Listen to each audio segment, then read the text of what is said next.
जय जगन्नाथ सांग माने राधाअष्टमी पाई आम घर भार आसीगला।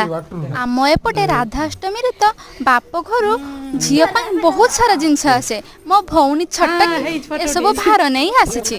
भार आनिबा मात्र के आमर बैग ने सब खोला खोली करी पकाइले। देखिले बैग भितर सब कौन अच्छी। देखिए बैग भितर सब कौन रही।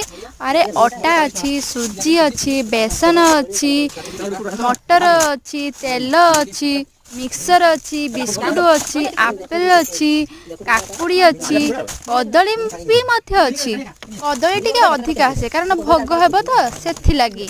नड़िया मध्य आसी अच्छी। ए सब भोग सामग्री पाई रही। आउ मिठा आसी।